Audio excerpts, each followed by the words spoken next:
back to the Paddock Girls podcast. Today we're shifting gears into the world of F1 fiction with a very special guest, Bridget L. Rose, author of the steamy, high-octane Pitstop Series. If you've ever wondered what happens behind the scenes, beyond the podiums, the paddock gossip, and the post-race champagne, Bridget's books take you there, blending the adrenaline of Formula One with romance that races straight to the heart. On today's episode, we have Amy, myself, Melissa, and Chelsea behind the scenes. So let's start off with our first question. So we are all F1 girlies, and we have to know how you got into F1. We want your origin story, your favorite team, your favorite driver. If you have a favorite track, we want all the tea. Okay, so I grew up in the world of Formula One because my dad used to be a huge fan of it. Talk about Michael Schumacher, Sebastian Vettel, all of that. So because I'm German and I was very much in like the whole Europe scene with Formula One, it was very big there. I think it was just kind of something that, like, if you had someone that you grew up with who loved it, then you were just thrust into the world of Formula One if you liked it or not. Because I didn't particularly like it until I got older because I didn't see the point much of it. But then I actually went to F1 races, my first one in Singapore, then the one in Montreal in 2019, and I watched these cars like zooming past me, and then the adrenaline of it and the passion. I was wrapped into it. I was like, okay, I get it now. I'm so sorry, Dad. I didn't believe you, but it's really cool. And since then, I've watched almost every single race. I became a big Ferrari fan. I think that's more my mom's side because she's Italian, so it's like You have to. yeah, exactly. You kind of have to. And then Sebastian Vettel was still racing for Ferrari too, and then Charles Leclerc, who he brought me into the sport, I would say, because it was him that I watched during the Montreal Grand Prix and I was rooting for him. But from the beginning, I really liked Lewis Hamilton. Hold on one sec, sorry.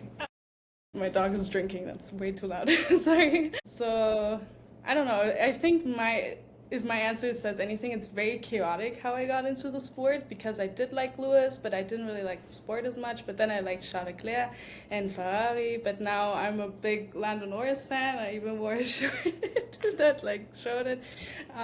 So I think I'm drifting a bit more to McLaren because he's there.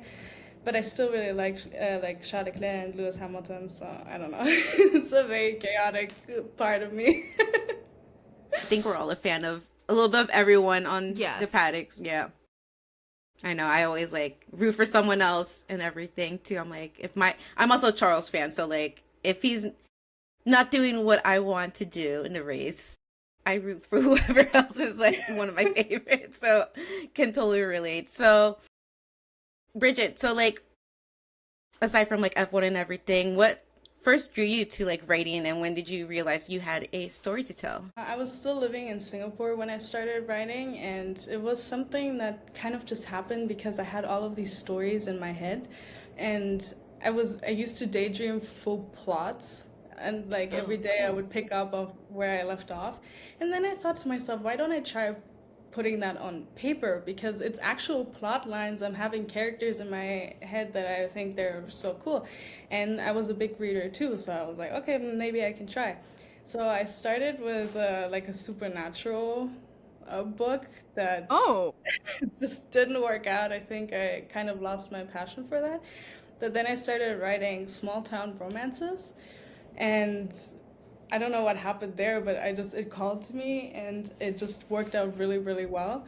And so I started writing, and then I went to the Montreal Grand Prix in 2019, and I didn't see a single woman there racing or doing anything really that was of big importance in the F1 world.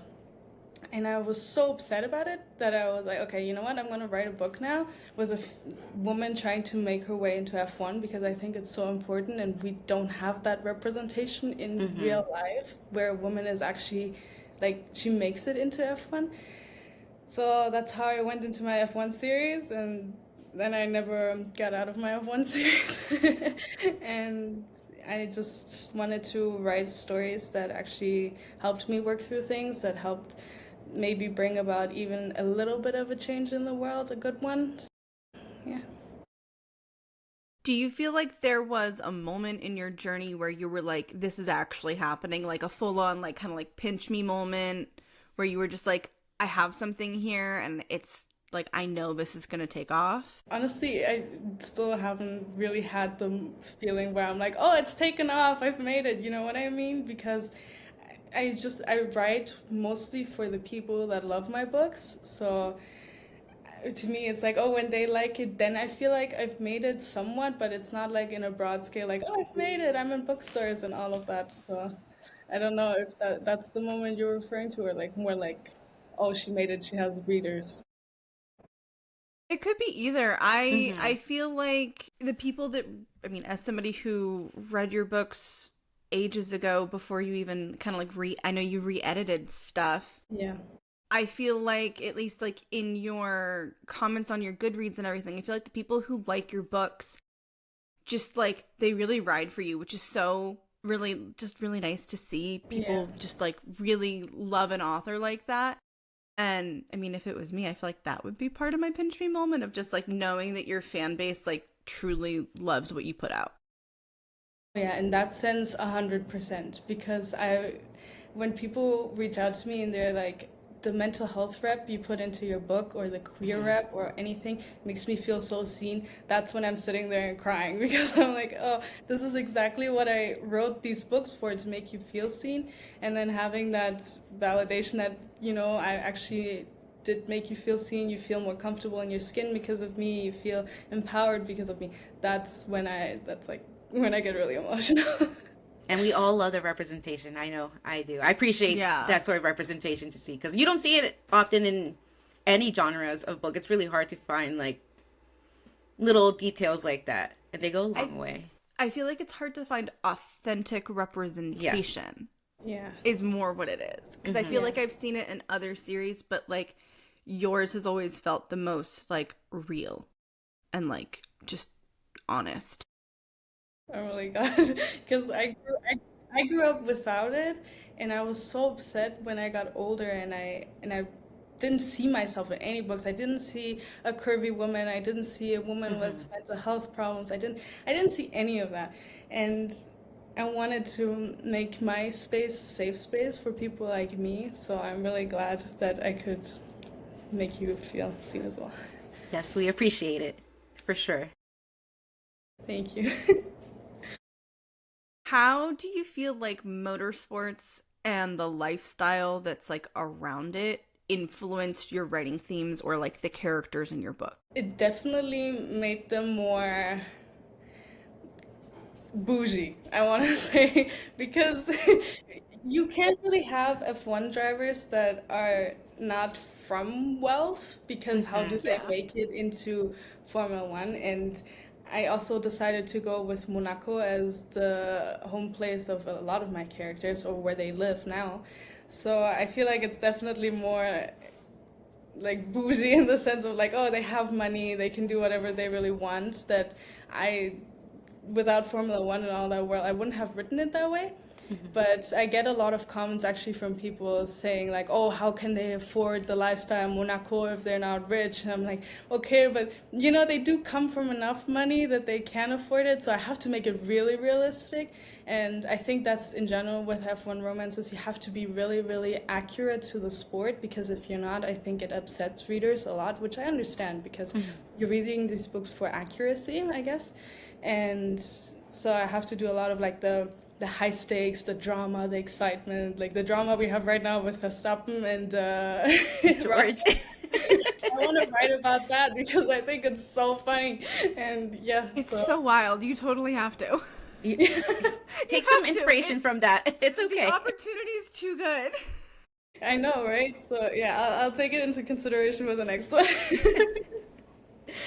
Certain docu-series take advantage of those moments, so why not yourself as well? Yeah, 100%. So, and I make it even more dramatic. Yeah. Exactly. We love it. We love it. So, speaking of the world of F1 and everything, we all know it's a high adrenaline elite sport. So, like, how do you balance the intensity of racing with the vulnerability of romance in your storytelling? It's actually one of my biggest struggles because again, if you don't have enough F1 racing and all of that in your books and you market it as an F1 romance, people are gonna be very upset with you because you didn't include enough F1.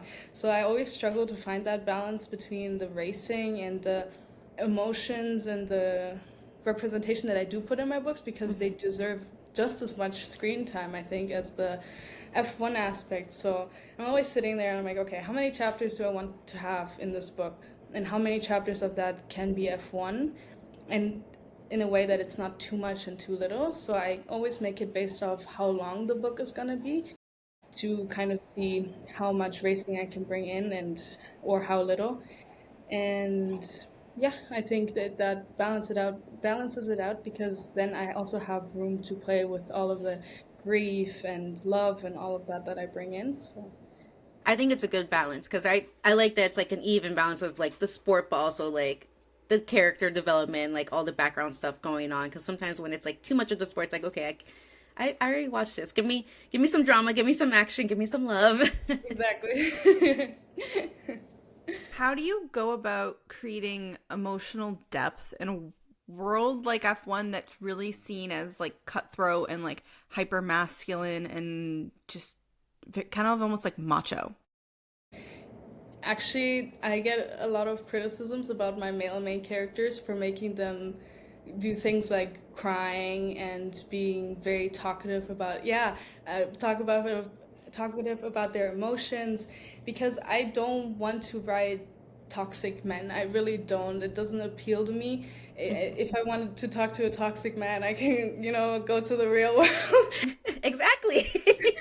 But yeah, so I wanted to create male characters that are flawed, 100% flawed. There's no question about that, but that can talk about their feelings, that can be open, they don't have to be ashamed to cry, they don't have to be ashamed to have panic attacks like Adrian, or depression like Gabriel, or anxiety in a lot of ways like Leonard. And yeah, I think that's just, I know F1 is a certain way, but I didn't want it to be like that in my book, so I just wrote my male characters how I wanted them, and if people don't like it, then I'm sorry, but I think this way is a lot more me than if I'd made it like really toxic. No, I loved the way you write your male characters. I think Same. it's really refreshing to see men who are open with their emotions. Especially in the world now and in today with mental health such a growing priority, because I wouldn't say it's such a Yes. top priority, but it's a growing priority, especially with the men and the Yes. mental health awareness with them too. So it's nice to see. Yeah, plus I got really upset with the whole Helmut Marko situation when he criticized Lando for his mental health. So I went into my book Diffuse and I wrote it even more, and I wrote Adrian speaking out even more about his mental health, because I was like, we can't be in 2025, I think it was, and still criticize men for having things like Exactly. Mental health. Yes. Exactly. so. I would love for you to walk us through what your writing process is like. Are you someone who's like a super strict planner?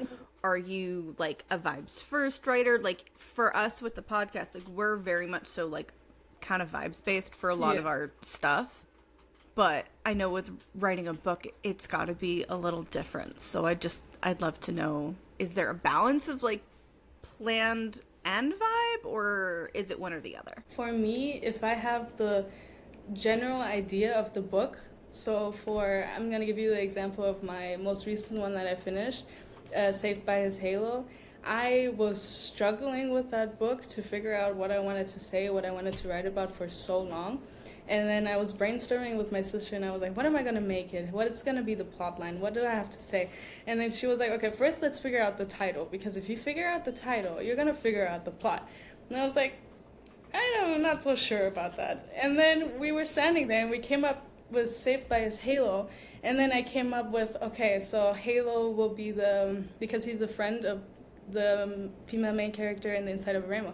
So Halo will be the love interest. So Saved by His Halo means he saves him in a way.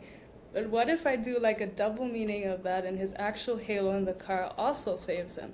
And that's kind of one of the plot points. Which is not a spoiler, I promise, it happens really early on. I promise. But yeah, so then I had the beginning of the book, and I just went vibes and I started writing and writing and writing. I was like, oh, a chapter like this could be cool. Oh, a chapter like this could be cool.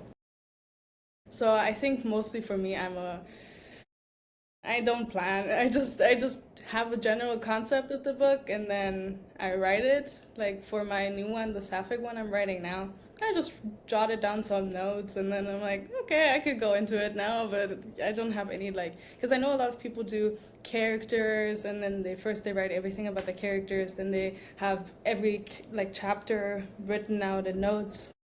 I don't do that. I should probably do that because that sounds really organized and good, but I don't do that.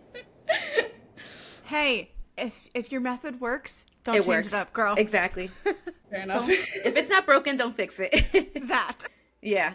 And I don't think you're not definitely not alone, because I know like when I was in school, everyone's like, yeah, I do like a rough draft. I do an outline. I do X, Y, and Z. And I'm just like, yeah, I wait till like, this is very bad. So listeners, don't do this.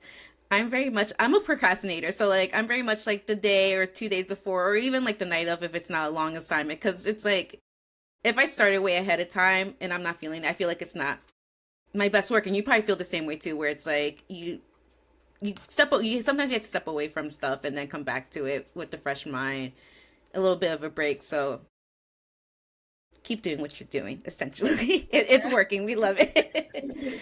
No, I completely agree with you actually, because with my school papers, I also don't do like the rough drafts or the outlines. I don't do that. It's never No. worked for me. Nope. No. It's worked well on my end, luckily. But talking about your like writing style and everything, we would love to know, like, have you always known where your series was headed, or has it surprised you like along the way? It surprised me, I think, 700 different times because my series was supposed to be Valentina and Gabriel. I had 4 books for them written, and that was in my head. That was it for me in the series because I wasn't even in the book world as much because I had just come into it, and then I saw these standalone interconnected series and I was like, this is so cool, and I have so many characters that I want to write about. And then I thought about Leonard, and I thought Leonard could be such a cool complex character to write about, especially because he becomes her mentor. And I was like, okay, so I wrote a Leonard book. It wasn't planned. I wrote The Inside of a Rainbow. It wasn't even planned to be in the series, but then I just brought it in because Scarlett fits so well as her race engineer. It's so good. That's one of my favorites in the series. For sure. I actually was bullied by my sister into writing the novella for Scarlett and Julian. So We all love a novella. but that also was not planned at We all. also love the sister who bullies you into doing the thing. As a sister, it happens. Yeah. She's the reason why I wrote Saved by His Halo. She's the reason why I wrote a lot of things that I didn't think I was gonna write. But yeah, I wasn't planning Adrian's book. I was not planning James's book. But it was highly requested by so many people, which I was surprised because I thought he was not a liked character. But yeah, so it definitely surprised me. I didn't think there was gonna be 8 books in the series. So obviously you've mentioned to us a few times that your sister is kind of like your sounding board during your process. Do you have any other like writing rituals or routines that help you get into the zone? Are you like someone who's got a certain playlist that you have for like certain books or moods? Are you someone who's like, ooh, give me a glass of wine while I'm writing? Like what's your what does that look like for you on like a writing day? So I can write pretty much anywhere without any preparation. And wait, hold on. I'm so sorry. My dog is crying because he wants water. Hold on. I'm so sorry. It's okay. If it helps, I have a pit bull that's snoring back here. I'm surprised. If you haven't heard her, I'm very surprised. But No, we have not had Alexi appearance yet. But she it knows will when happen. she knows when we're recording, and she always comes in, just like lays down right here. She's like, "Okay, mom's recording." I love that though because at least like she knows. But this one, he barks. He like runs around. No, Lexi knows, and she's just like a little honorary like PGP member because Yep. she'll make herself known. I She's love that. she's tired today. So. Sorry, he's still That's drinking. okay. No Don't worries. even worry. We got quite a few girls on the podcast who all have pets.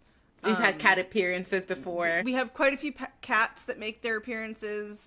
Lexi likes to make herself known. One of the other girls has a dog who, when we first started, we'd have to pause because she would get beaten up by her dog. Literally. No way. Quite literally. She would run up onto the bed and just like pounce on her. And then it was just like, oh, okay. And pause for Willow. Well, with any consolation, here he is. Oh, hello. Sweet baby. You Oh are my so goodness. precious. He's like, yes, talk to me. Yes. He's like, I want attention. Okay, now you drank, now you can be quiet. Okay, sorry. No problem, no worries. Okay, so I can write anywhere, anytime, because I had to adapt that way because I didn't have a lot of time with uni and work. So I used to just sit in class and I was typing and I was typing. The lecture was somewhere, maybe going into my ears, maybe not. Whoops. And Happens. but when I'm at home and I actually have the space to have like quiet, and I love to put on music or shows because I have to have something in the back for my head. And most of the time it's James Arthur. I never write as well as when James Arthur is singing sad songs into my ear. As a fellow James Arthur fan, yeah, no, that makes a lot of sense to me, at least. Right? It's just something about it. It's just so, I think that's why my books are so emotional, because he's so emotional. And so I'm just like, I'm listening to James Arthur and I'm like, and then I put my characters through more because it's so sad. But listen, it's worth it because we love the emotion behind the books anyways. So And I so- at least I do. So I'm an emotional girl, so I enjoy it. Me too, so I'm glad. So thinking about your series still, and the newer editions, I was really curious. You changed the names of the teams, so I want to know, how'd you come up with the team names and all? So initially I didn't know that, F1 authors were supposed to make their own teams, so I kind of just used the real life ones. But then I was sitting there and I was rewriting Rush anyway, and I thought, you know what, let me just change it altogether if I'm already in the middle of doing this. And I was sitting in the car with my sister brainstorming because with her, I always brainstorm. I don't think I talked to anyone about my books as much as I talked to her. And we were brainstorming, and then we came up with Grenzenlos, which it was very much like a German-leaning one and a very well fit, I think, a Mercedes substitute. And then we were thinking about Ferrari, and so we came up with Velocita Rossa. And then we were thinking about other cool German words. So she was like, oh, what about Zeitgeist Racing? And I was like, that sounds so cool. And then I wanted to bring in kind of also like Carlos Klein, because he also plays an important role, right? And I thought, how cool would it be if it had a team named after him? So I kind of just started out that way, and I did the same process almost for my novella now, because it has all the MotoGP team names. But for that one, I was mostly sitting on Canva and I was saying, what would be cool? So I found like spiders, I found lions, I found panthers, and I was like, oh, these would be cool logos. And I just like looked up different languages and like what these words would mean, and then I made the team names. That's really cool. I like that That's process. actually really cool. Yeah. I usually tell people as well, because I had a friend that wanted to get into F1 teams, and I was like, just find words you find really, really cool, and then just make it a team name, because then you can just like use cool words in like a new way. Exactly. Not have to worry about F1 getting behind you. Yeah, no Exactly. copyright issues. Exactly. Yeah, that's right. With all of your books, do you feel like there is one particular character that you see yourself in, or is there like a character that you feel like your readers always assume is you? I don't know if you ever get somebody going, oh, is this character you? I actually never had that in that way, but for my cowboy romance, the cover, the front girl reminded one of my readers of me, and she was like, is she like you? And I was like, no, I promise.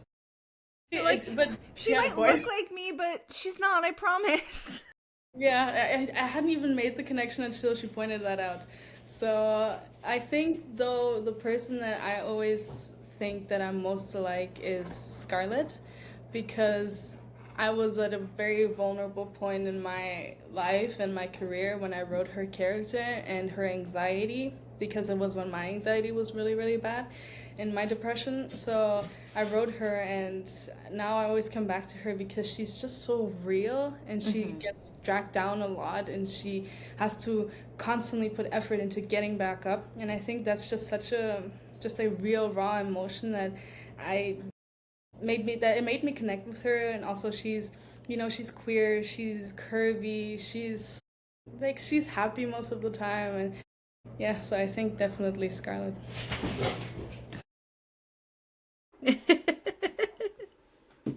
It's okay. He's just agreeing with you, that's He all. just had to make himself known. It's fine. I have two as well, so they're both just standing at the window barking. I'm so sorry. It's okay. I was about to say, I'm like, that sounds real loud for just one. I mean, yeah, he's a Saint Bernard, but dang. Bernese Mountain Dogs, but I have two of those, and they're Ooh. so loud. No, You have stop two it. burners? Oh. Yeah. Wait, hold on. The other one's there. Oh, Jaden. goodness. Oh, That's a lot of Yes. fluff in one house, babe. look at him. He's like, yes, I'm protecting. like, I'm doing my job. He's like, Really "You though, they don't called?" see anything wrong with being loud. Nope, not. No, never. They never do. So speaking of the characters, I want to know, do you have a favorite duo from your series that was especially fun or maybe especially painful to write? Oh, painful or fun? That's like a really good question. I think painful to write was definitely the most Gabriel and Valentina, but it was like there was like beauty in the pain, so I couldn't even be mad at them. And I think I spent the most time with them as well. So, but the most fun I think is just because I love Adrian so much, and Adrian and Nevaeh are so chaotic, but they're so cute and they're so like adventurous as well. So I think they were definitely the most fun to write. Love that, love that. We love a chaotic duo anyways. Yeah. So I know we've talked a little bit about your dogs, and I have to ask, in Jumpstart, you gave Leonard a pit bull. I also have a pit bull, so love them. Ben's a real one. I want to know why a pit bull, and I know you have two Saint Bernards. Would you ever want to have a pit bull, or did you ever have one in the past? To be completely honest with you, I would love to have all different kinds of dog breeds, and pit bulls Same are here. one of them. Yeah. And the reason why I gave Leonard a pit bull is because, as you know, in my books, I always explore themes that are important, and pit bulls are so misrepresented and misunderstood. And I wanted to bring in the sweetest, loving pit bull dog, so people can't say anything, because I was like, you see, it's the owner, it's not the dog. So that's why I brought in the whole like giving him a pit bull. Thank you for that representation, because I can definitely say they are the biggest sweethearts, biggest Yeah. little lazy, not little, big lazy dog. Protective, yes, very protective. They will scrap for you, they will fight for you when the time comes, but they're just big, goofy Yeah. love bugs. Yes. I love that though. And now it makes sense to have the question, because you having a pit bull, I was like, oh, this is interesting. Yeah, when I met Ben's, I was just like, oh my god, a pit.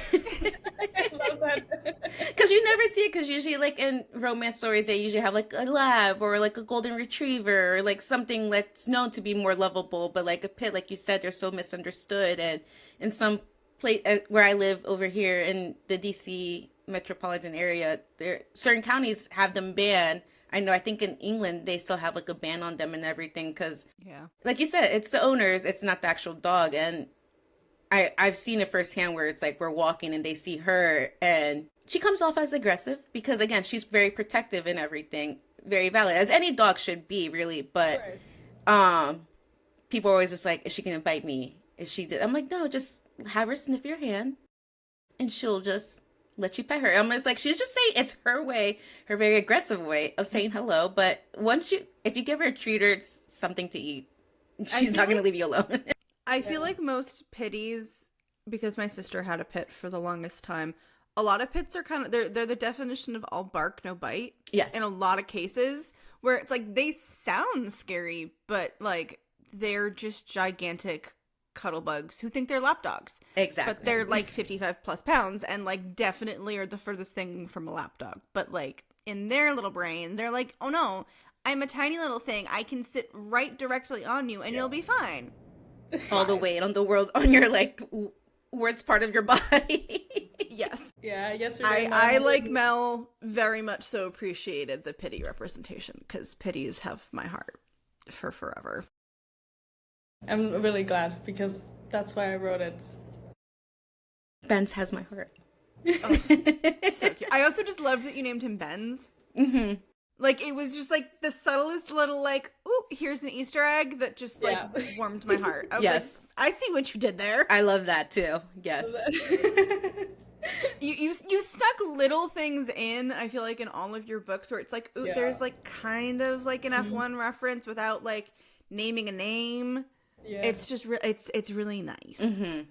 I did that in the last championship a lot. I have like scenes where like he pushed me, right? It was just an incident on the track, and then I had "I am stupid" from Charles Leclerc when he was in the wall.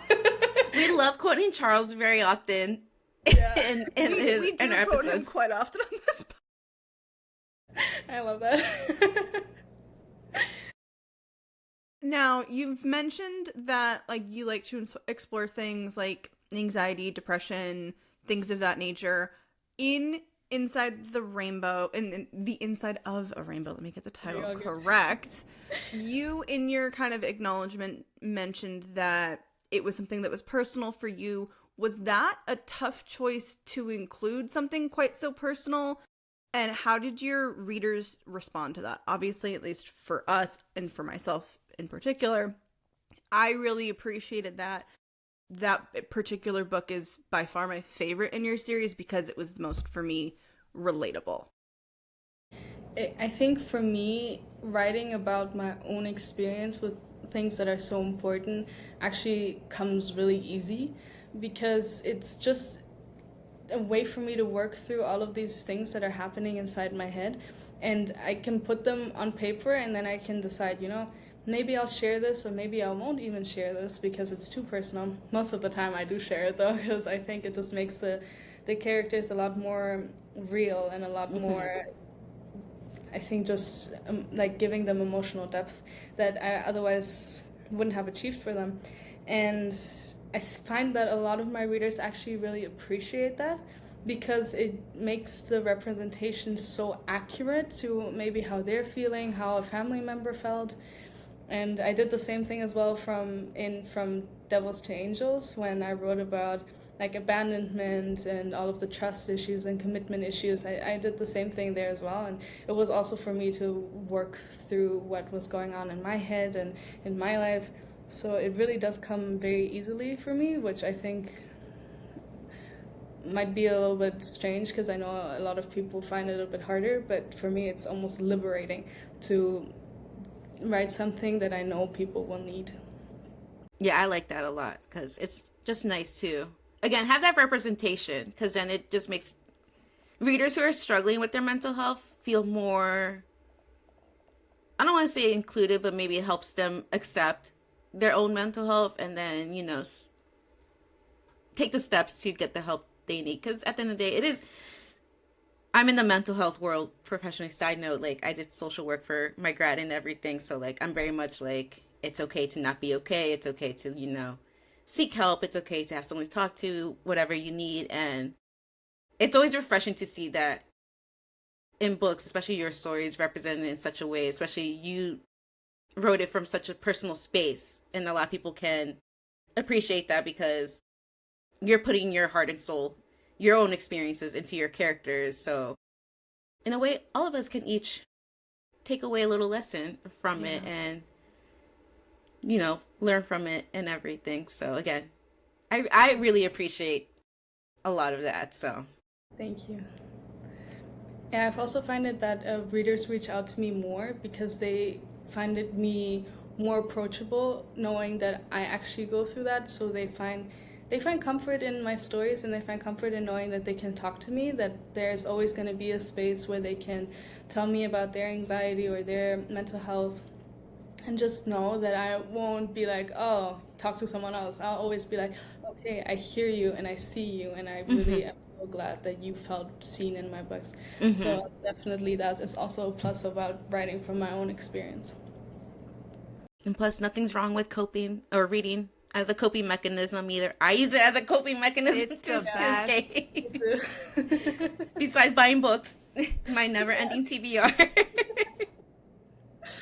Now, I feel like it wouldn't be an F1 romance book, F1 podcast interview if we didn't kind of talk about like the F1 crossover and all of that. So if your main characters in any of your books showed up in the paddock, who do you think they would like click with? Who would they clash with?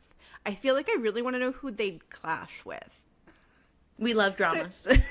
Yes. Okay, so I definitely think James and Max would crash clash because they would be too similar to each other to ever get along. I think Gabriel and this is gonna sound funny, but Gabriel and Chadwick get along really well because they're both very much like, with their culture and where they're from. And the teams they drive for are giving them a hard time. So I think that would work really well. I think Adrian would get along with almost everyone because he just has that personality where he can make anyone like him. So I think that would work really I well. loved him. I'm so glad he's my favorite, so I always bring him up whenever.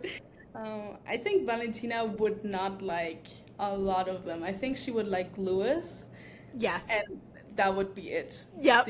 Very valid. I think if Seb was still on the grid, I feel like he's the only other one she probably would have gotten along with. Mm-hmm. Yeah, but other than that, it's just all these privileged dudes that she Yes. would be like, you know what, you got it so easily. Especially she would hate Lance Stroll.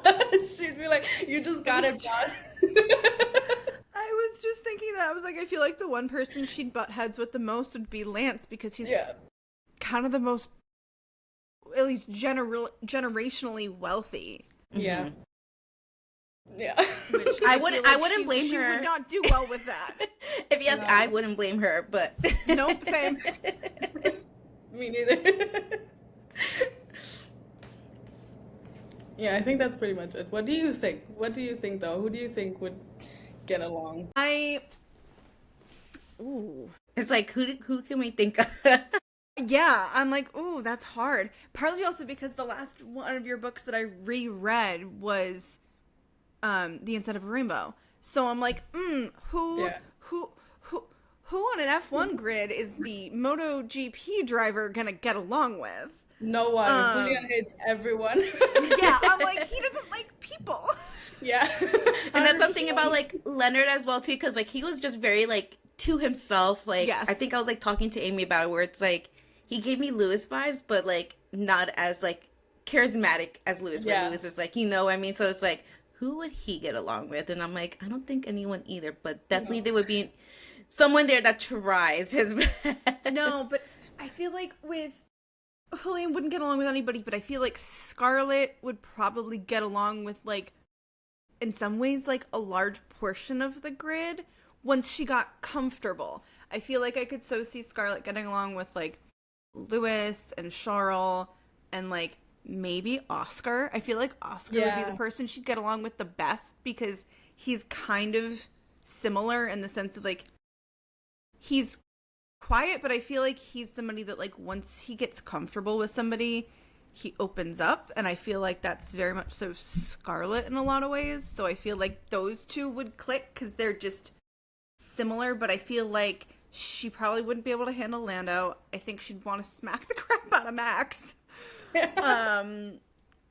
I think she'd be fine with the rookies in the current grid, Yeah. but I feel like some of the guys who've been around a little bit longer, I think she might have some conflict, like Max, Fernando. Yeah. I don't feel like I'd see her clicking with Lance, but like Oscar is the one that I feel like makes like the most sense. Like they'd be besties. I definitely see that. Yeah, 100%. Because he's a bit Yeah. grumpy too, and she has like this thing of like opening up grumpies, like, oh, Yes. here you are, smiling. I got you. Winning them over little by Yes, little. Yes, she would absolutely win him over so fast. Yes. We love people like that too, anyways. So, so speaking of the drivers and the teams, who or more so, would you say your writing style is more Red Bull Chaos, Mercedes Precision, or Ferrari Passion? I was talking to this about this question with my sister, and I was like, "What do you think?" And then she was like, "You definitely have the passion in your writing, but you're also very chaotic in the way you write." And I was like, "Yeah, so it has to be a mix of the Red Bull Chaos and the Ferrari Passion, I think." It's a perfect mix, I think. Yeah, we like a mix. That's always good though. So, thinking again about your own team, your own pit, and everything that goes into publishing a book, if publishing were a team sport, who would be on your pit crew, or which team from the paddock would you want in your pit crew? Ooh, I think team from like my world, my book. Oh,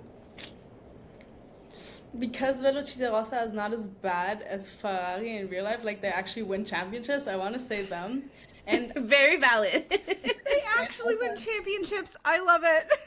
Ferrari, if you're listening, take notes, please. Get it together, guys.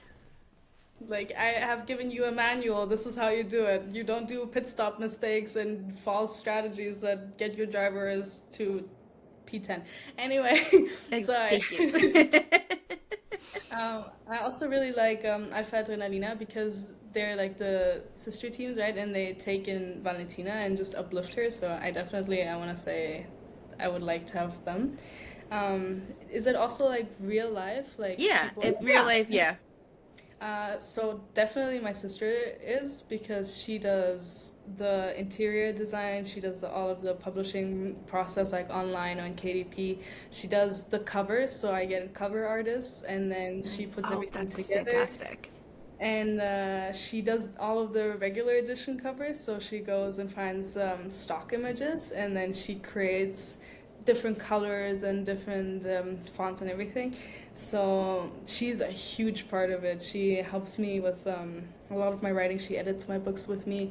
She is very patient when we're brainstorming.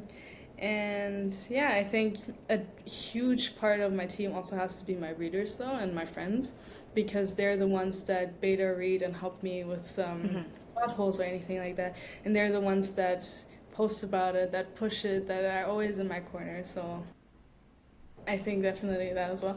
And family support, my grandparents that know what I write in every way, and they're still behind me like, yeah, you go, girl. We believe in you. 10 out of 10. Because we don't understand anything, but you got this. Yeah, I was reading one of your books and my boyfriend was like playing a game on like the TV and everything, and I just hear awkward silence and I like look up. He's like, what the F are you reading? It was a very spicy scene to say the least. And I just sat there and I was like, oh my God. And he's like, is this what you read? And I'm like, Oh, yes.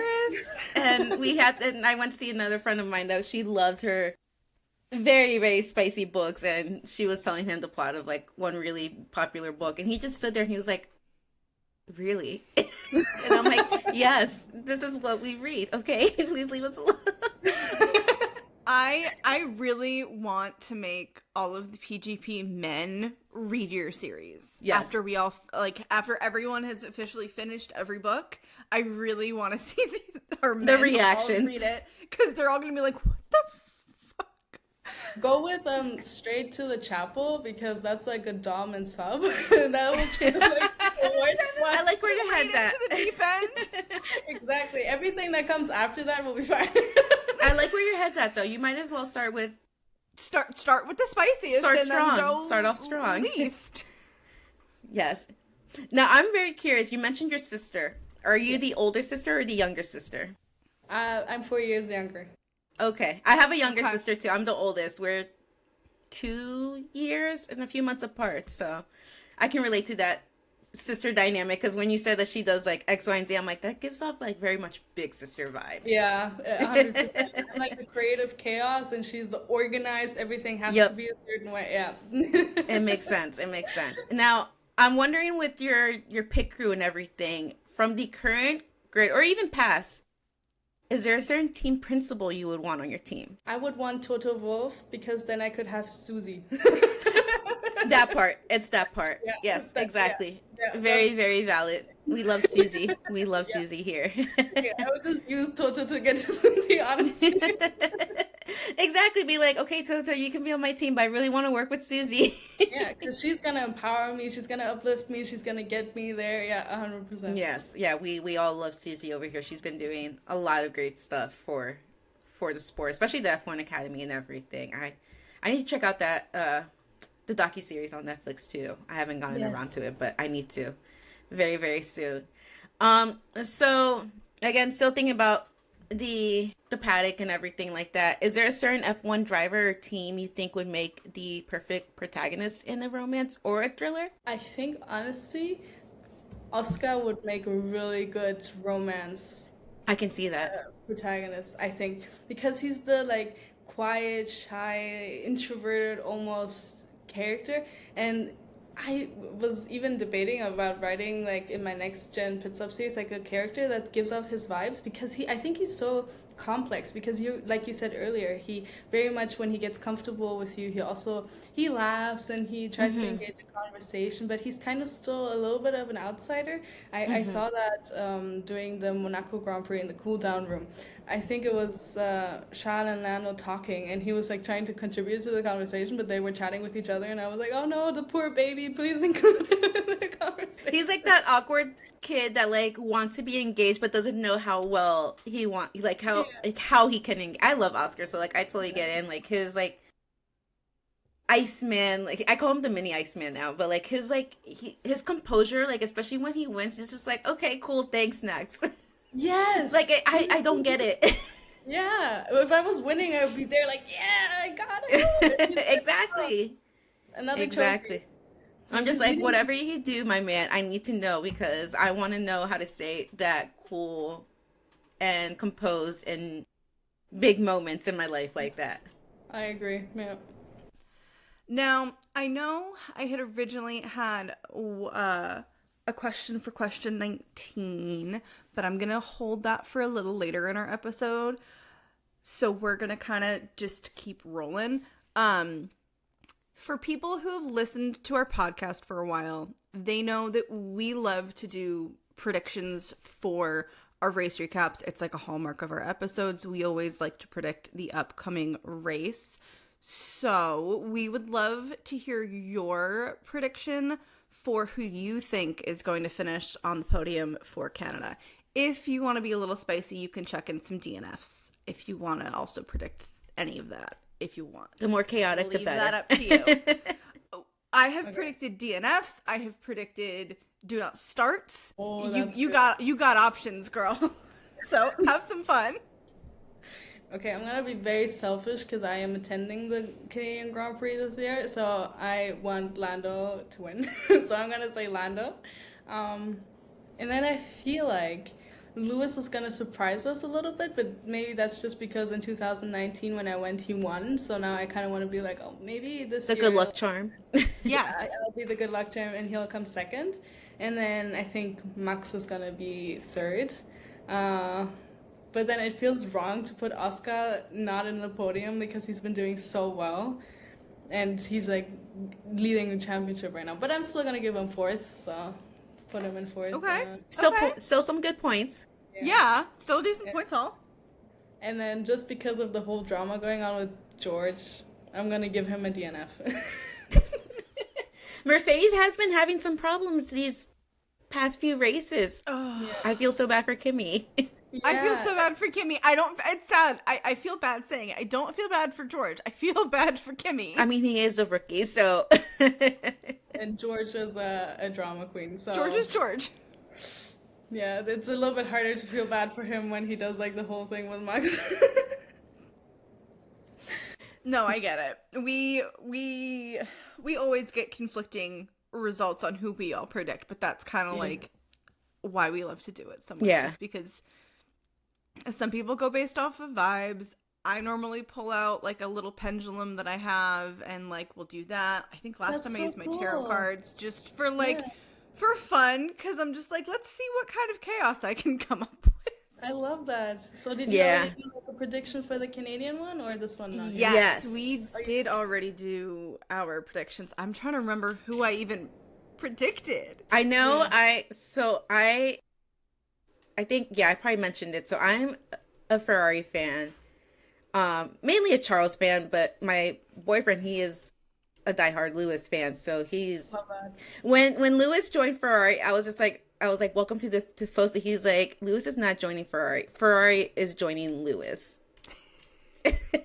So it's always funny when he says that. So it's not been the sprint races have been exciting, but that's it. So I think I pulled up my predictions. Yes, I went full vibes. I wish I could be like Amy and do like a pendulum or tarot card, but You did go full vibes. I am full vibes always. So I did Lewis P1, Charles P2 because that. I need Ferrari to just get their like stuff Yeah. together and give us something. I'm tired of being in the back burner, the back of the midfield and everything. And P3 to Oscar because Oscar honestly like he's been winning me over these past few seasons since he started. So it's I like the little switch up in the championship league and I'm really hopeful we're gonna have a really good battle for that top three this season, which is Me too. really nice. I'm just hoping for like keep it till like the last few races before we really know who it's gonna be. I like a really close title fight. I think it's really fun. Too. Yeah. My predictions were done with my tarot cards, which I've never done before, so this was like really an experience. I don't think I'll do it again, but it was fun to try. I got Oscar for P1.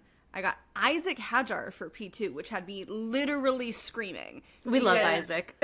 I love Isaac Hajar. I have been an Isaac fan since his like F2 days, I think even his F3 days, and I just was like freaking out when that even just came up because I would love to see it happen. Oh my And God, but then how I excited got were you when he joined F1? Sorry, just how excited were you? I Fan was so elated. I thought I read something wrong. I was like, Isaac Hajar. I was like, there's no way. Like, this has to be a joke. I thought that it was like some fake news that hit my Twitter feed or something because that was how I found it. Yeah. And then it got confirmed and I was like, oh my God, it's happening. It's really happening. I didn't think he was on anybody's radar for like a seat, so it made me really ecstatic to see him get the call up. Love that. My P3 was Max, which like I kind of feel like that's standard operating procedure at this point in F1 in recent years, where like if Max isn't at least considered for top 3, like He's you're up doing there, it so- wrong. Yeah. Yeah. So that one was kind of just like, okay, that's like unsurprising in any way, shape, or form. But normally I don't get the rookies too often, so it was nice. I still am trying to manifest a full rookie podium, but I don't think we're quite there yet.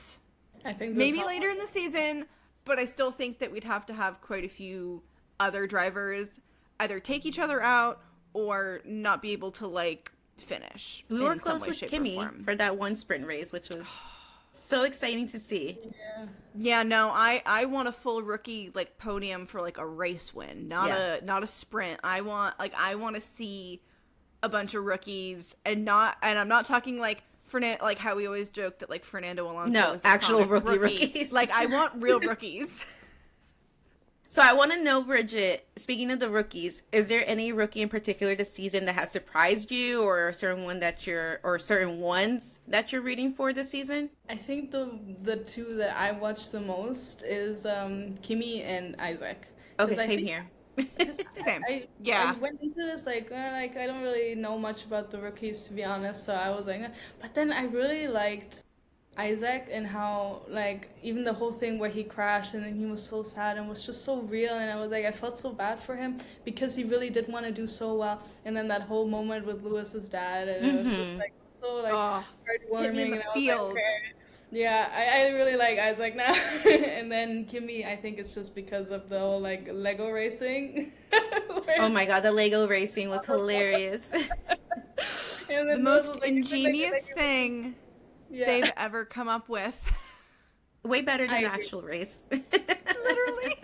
They should do that for all races now, I think. No, yeah. Hopefully they'll do it for Coda and Vegas since it's U.S. races. Yes. I hope so. I hope too, because it was nice to see, because we talked about it, but it was really nice to see their inner child come out during that, like just the pure like happiness on their face and that like organic laughter from them and everything. It was just, it just goes to show like we never really mature. If you give us a set of Legos or something from our childhood, Barbies, whatever it is, you're gonna see a whole different side. And it was just really refreshing to see that side of all of those drivers, like Max, Pierre, Charles. Like it, I loved that little Lego so much.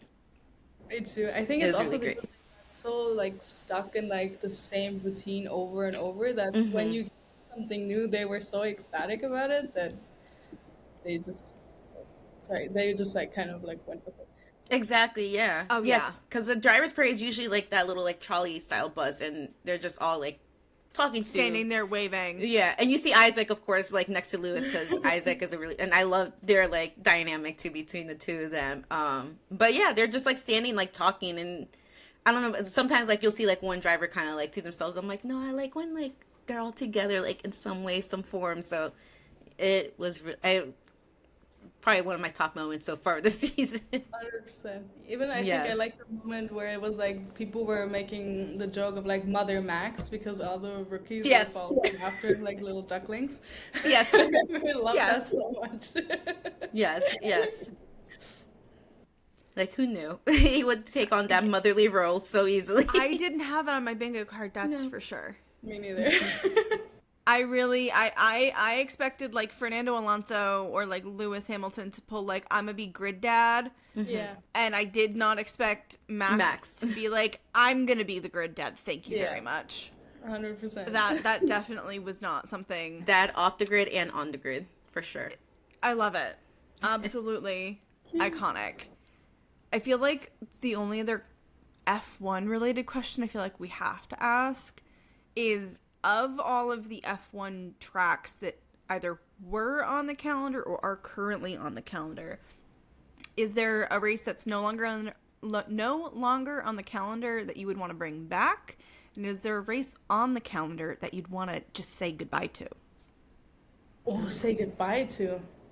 And like, even if it's just like say goodbye to it for like a year or Little two, bit. like that could be that. Yeah. That's totally fine. It doesn't need to be a goodbye forever. But like, is there ones that you'd want to just like swap out and be like, ooh, I want to take like I want to take Montreal out and put like Portugal back on the calendar or whatever. That's a really good question. I think the only reason, because I really enjoy like all tracks. I really, really do.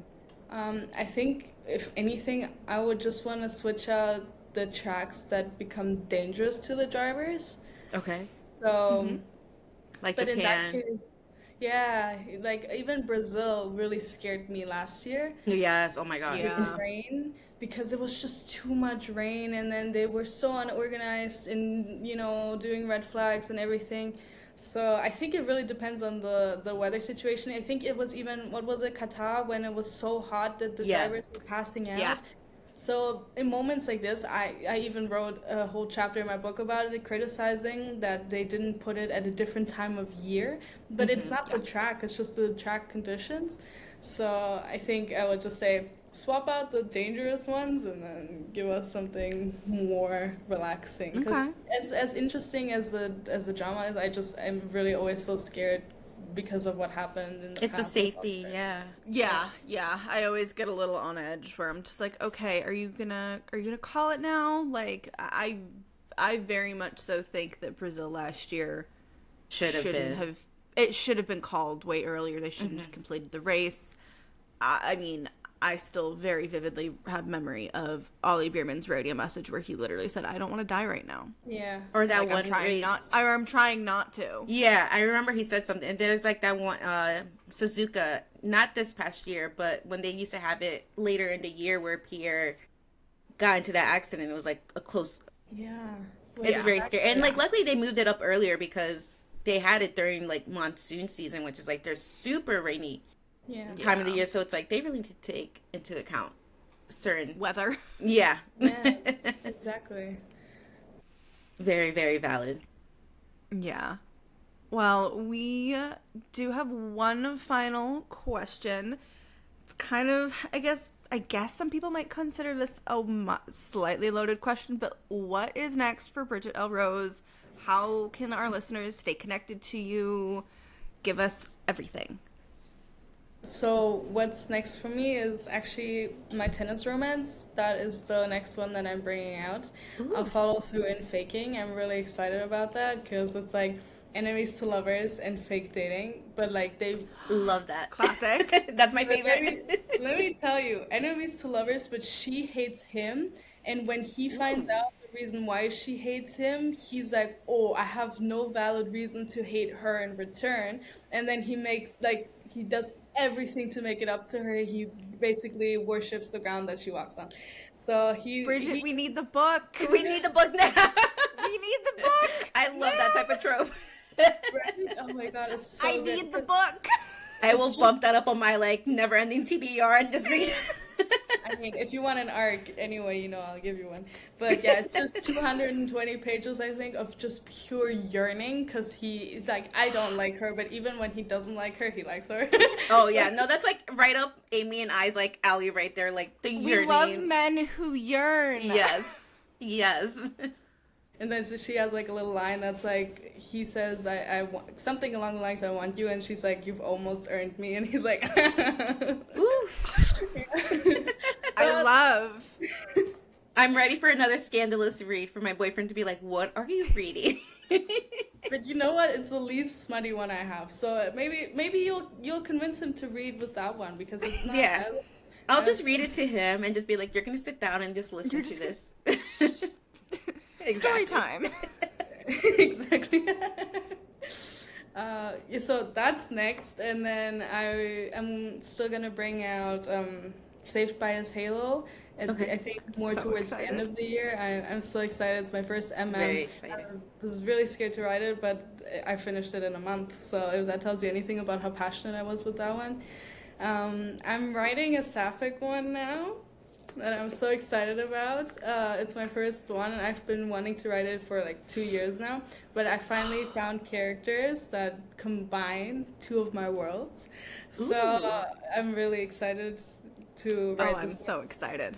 And then I am already planning the second book of my cowboy romance series, Silver Creek Ranch series, which will be probably single daddy. So I'm excited. Love it. Love. Very excited. Very. Yay. Trying out new things, a lot of new things, because a lot All of I those. all I'm thinking is like I'm gonna tell like all my friends that are into like these different type of like cowboy like sports romance and everything. I'm gonna be like, read her books Read now. the books. Like now, please. I'm trying to give a very broad sense of like, I have F1. If you don't like F1, I have a MotoGP and then I have Yeah. tennis. I have band and aspiring author, which is super different. And yeah, so I'm glad if I can find a broader audience to like. We're all very excited. We're so excited. I think that is everything we had for questions for you. Mel, do you have any other questions you can think Oh, of? sorry, I like spaced out for a second. Where can You good, baby? our listeners and readers, future readers of yours connect with you? Oh yes, sorry. No, you're fine. I have Instagram, it's Bridget L. Rose, and then I have TikTok, it's author Bridget L. Rose, and then my website, which is just bridgetlrose.com. You can find a lot of my information about upcoming books and my current series and everything there. I think what is very important for me to say is that I have a reading order for my F1 romance series pinned on my Instagram profile because I get that question a lot. So that is just a suggested reading order though. So if you don't care about spoilers, you can basically just read it based off of vibes, whatever sounds best to you. But if you do want to avoid all spoilers, that reading order is there for you. Thank you. Thank you. Thank you. Okay. And to close out our episode, we have a moment of the weekend.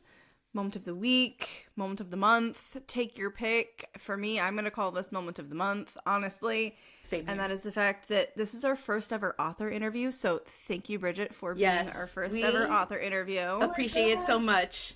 We're so excited for this. So we just have to give you massive kudos for just even being willing to do this and come on and talk to us. No, I'm honored. I didn't know it was your first author interview. Yes, you are our first ever author interview, and we are.